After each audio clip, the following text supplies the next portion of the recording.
Hi friends, இப்போ நம்ம தங்கமகள் பார்க்க போகிற தங்கமகளில் வந்துட்டு நம்ம அஞ்சலியை பற்றி புரிஞ்சுக்கிட்டாங்களாம்மா தாரணியும் திவ்யாவும். அடேங்கப்பா சாரிங்க்கான்னு சொல்லி கேட்க, அதுக்கப்புறம் பரவாயில்ல விடுங்கம்மா, நீங்கள் தானம்மா, உங்களுக்காக நான் இருக்கேம்மா, நீங்கள் ஏம்மா கவலைப்படுறீங்க அப்படிங்கிறாங்க. என்னடா இது, எப்படி நெஞ்சில் தோளில் சாச்சிக்கிட்டு ஆறுதல் சொல்கிறது என்ன, இவங்க அப்படியே வேறு லெவலில் போயிட்டாங்க, மாமனிதர் ஆகிட்டாங்களாம்மா.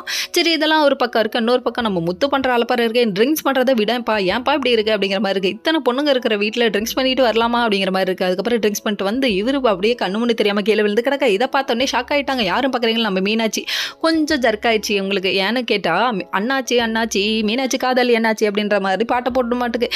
என்னாச்சுன்னா, நம்ம மீனாட்சி பாவுங்க. அதாவது அஞ்சலிங்கிற பேரை நம்ம முத்துவோட நெஞ்சில் பார்த்தோன்னே அவங்க மனசு பதறல பார்க்கணுமே. என்னத்தான் இருந்தாலும் அவ்வும் இல்லைப்பா, ஃபீல் ஆகிட்டாப்புல. அதனால தான் கொஞ்சம் ஃபீலிங்ஸில் போயிட்டாங்க. அதுக்கப்புறம் நெஞ்சத்துக்கு வாமான்னு சொல்லிட்டு எழுப்பிட்டாச்சு. அப்புறம் மறுநாள் காலைல விடிஞ்சதுக்கப்புறமா அதாவது முத்து வந்துட்டு மறுபடியும் அலப்பறை பண்ணிகிட்டு இருக்காரு. பார்த்தோன்னே எனக்கு இதெல்லாம் நேற்று நைட்டே தெரியும், நான் நேற்றே பார்த்துட்டேன், இப்படியே இருந்தால் மட்டும் போதாது, என் கதல் தான் ஜெயிக்கல, உன் கதலாவது ஜெயிக்கட்டும்னு சொல்லிட்டாங்க. வாழ்க வளமுடன் எங்கே இருந்தாலும்னு ஒரு வாழ்த்தை போட்டாச்சு.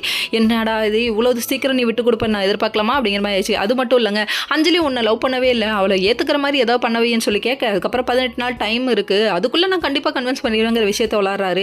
போகிற போக்கில் இப்படி வளரி இந்த பொண்ணோட மனசை கஷ்டப்படுத்து, ஏன் இப்படி பண்ணுற அலப்பற அப்படிங்கிற மாதிரி தான் இருக்குது. இதெல்லாம் ஒரு பக்கம் இருக்குது. இன்னொரு பக்கம் வந்துட்டு முத்து வந்து அந்த சாக்லேட் எடுத்து வாயில் போட்டார். இந்த பாப்பா திவ்யா பாப்பா பண்ணுற வேலை இருக்கே, வீட்டில் சாக்லேட் வைக்க, அதை வாயில் போட இவர் வளர. இதை பார்த்தோன்னே நம்ம அஞ்சலிக்கு டவுட் வந்துருச்சு. சீக்கிரம் சந்தேகம் வரட்டும். Okay friends, next video